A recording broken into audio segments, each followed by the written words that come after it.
Welcome to episode 2 of Soaring Sisters. I'm in my media room at Lake Keepit Sport and Recreation. It's my little headquarters for the Women's World Gliding Championships. It's actually a dormitory for children to come and spend some time, canoeing and sailing and things like that when there's a lake. There's no lake this year. So I'll be bringing you content in this episode from the Women's World Gliding Championships at Lake Keepit in Australia. I've been here for a little over a week now, flying myself, joining the ladies for practice days, unofficial practice days. Today is the first official practice day, and I'll be hopefully talking to a few of the pilots and showing you a little bit of what's happening here over the next few weeks. I have to return to Sydney in the middle of the competition, but I will come back and make sure that I'm here in the middle and in the end of the competition and bring you as much content as I can. And I hope you really enjoy this episode. So let's go now and talk to Claudia Hill, who I spoke to a few days ago at the airfield at Lake Keepit.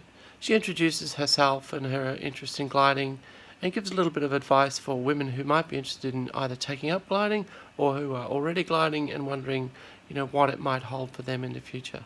My name is Claudia Hill, and I'm a member of the British team here at the Women's Worlds at Lake Keepit, and I normally fly at the Bicester Gliding Centre in North Oxfordshire.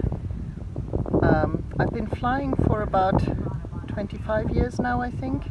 I first started flying in Germany. A friend of mine took me to the gliding club, and people talked me into having a trial lesson, even though I'm really scared of heights.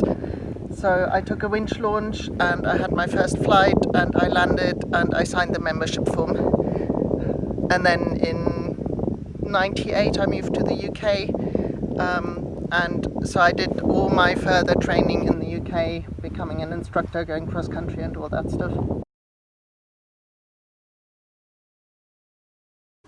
This is my first time flying in Australia, so we decided to arrive a little bit ahead of time to get some practice in.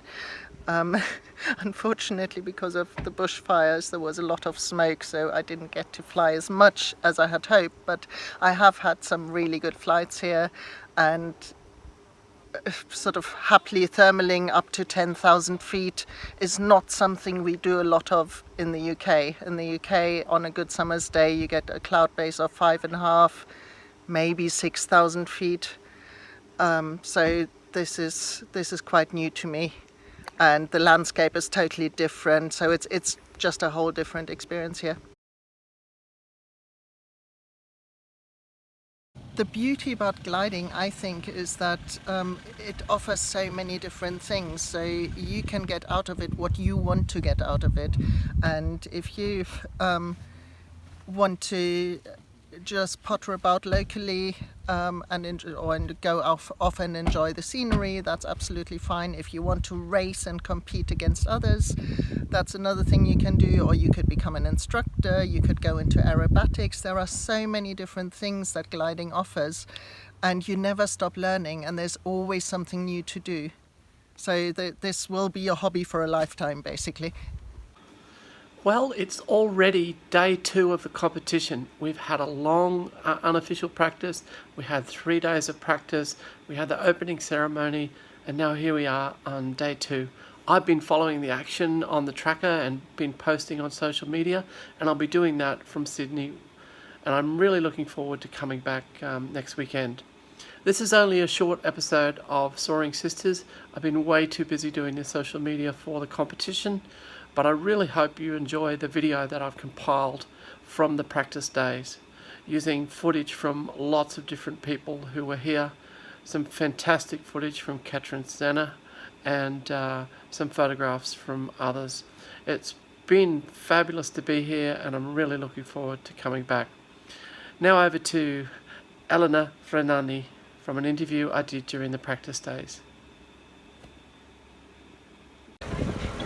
Hi there, I'm Elena Fergnani, I'm from Italy, and I'm here finally in Australia after a lot of organization, enjoying this weather. I said I'm from Italy. I'm used to flying flatland as well, but it's quite different condition from here. We don't have this amazing cloud base as you have here.